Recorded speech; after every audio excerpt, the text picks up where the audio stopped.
आज हम सुनाने जा रहे हैं मुंशी प्रेमचंद जी की कहानी राम लीला। इधर एक मुद्दत से राम लीला देखने नहीं गया।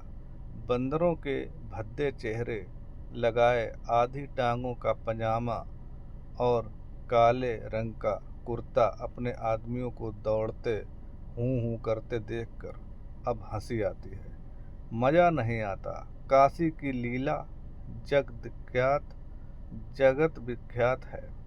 सुना है लोग दूर दूर से देखने आते हैं। मैं भी बड़े शौक से गया, पर मुझे वहाँ की लीला और किसी वज्र देहात की लीला में कोई अंतर न दिखाई दिया।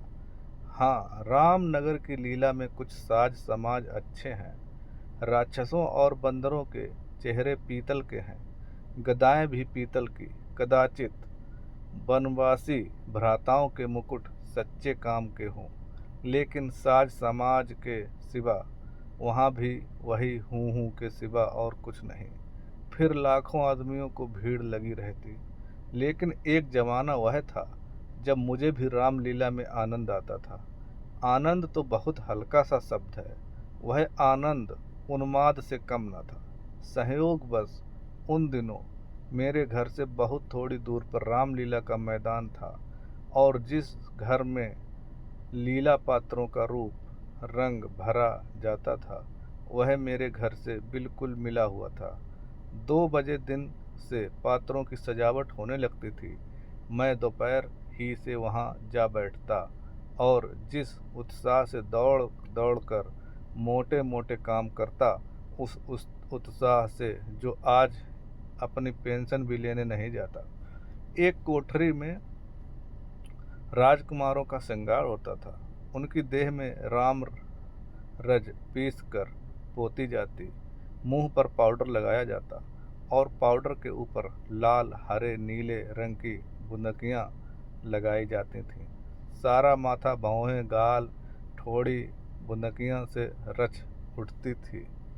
एक ही आदमी इस काम में कुशल था, वही बारी बारी से तीनों पात्रों का श्रृंगार करता था।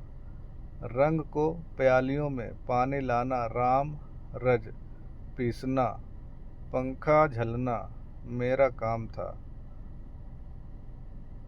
जब इन तैयारियों के बाद विमान निकलता तो उस पर रामचंद्र जी के पीछे बैठकर मुझे जो उल्लास, जो पर्व, जो रोमांच होता था, वह अब लाट साहब के दरबार में कुर्सी पर बैठकर भी नहीं होता। एक बार जब होम मेंबर साहब ने व्यवस्थापक सभा में मेरे एक प्रस्ताव का अनुमोदन किया था, उस वक्त मुझे कुछ उसी तरह का उल्लास, गर्व और रोमांच हुआ था। हाँ, एक बार जब मेरा ज्येष्ठ पुत्र नायब तहसीलदार में नामजद हुआ, तब भी कुछ ऐसी तरंगें मन में उठी थीं, पर इनमें और बाल बिहलता में बड़ा अंतर है। तब तो ऐसा मालूम होता था कि मैं स्वर्ग में बैठा हूँ। निषाद नौका लीला का दिन था। मैं 2-4 लड़कों के बहकाने में आकर गुल्ली डंडा खेलने लगा। आज श्रृंगार देखने ना गया। विमान भी निकला, पर मैंने खेलना न छोड़ा। मुझे अपना दांव लेना था। अपना दांव छोड़ने के लिए उससे कहीं बढ़कर आत्मत्याग की जरूरत थी, जितना मैं कर सकता था।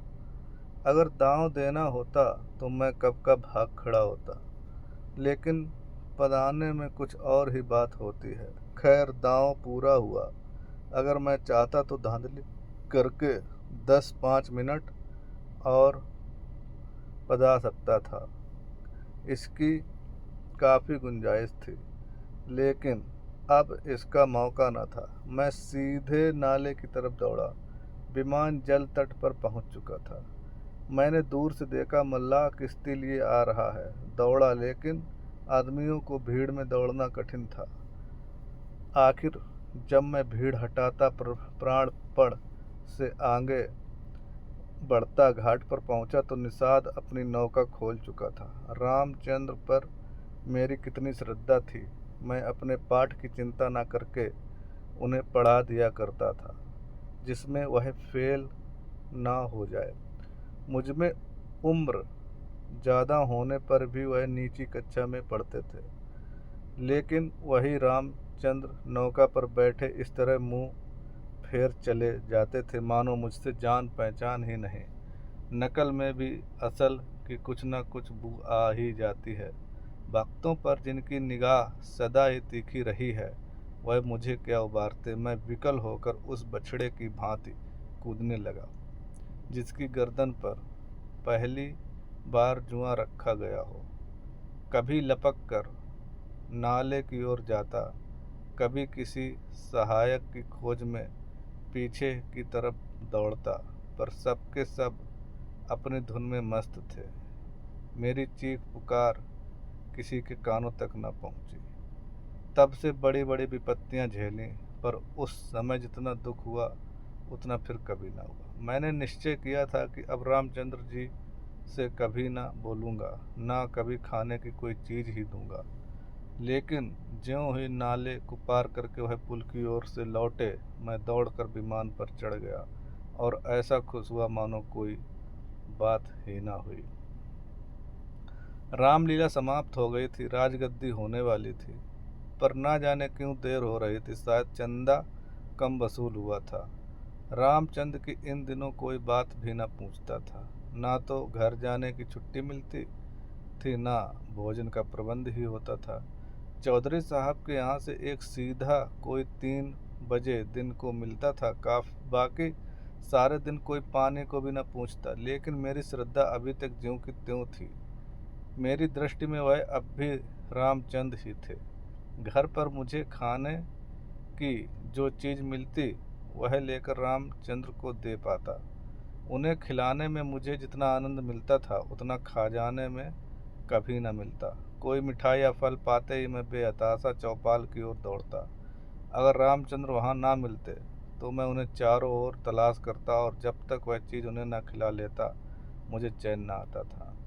खैर, राजगद्दी का दिन आया। रामलीला के मैदान में एक बड़ा सा सामियाना ताना गया। उसकी खूब सजावट की गई। वैश्याओं के दल भी आ पहुँचे।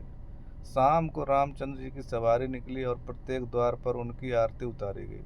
श्रद्धानुसार किसी ने रुपए दिए, किसी ने पैसे। मेरे पिता पुलिस के आदमी थे, इसलिए उन्होंने बिना कुछ दिए ही आरती उतारी। इस वक्त मुझे जितनी लज्जा आई उसे बयान नहीं कर सकता था।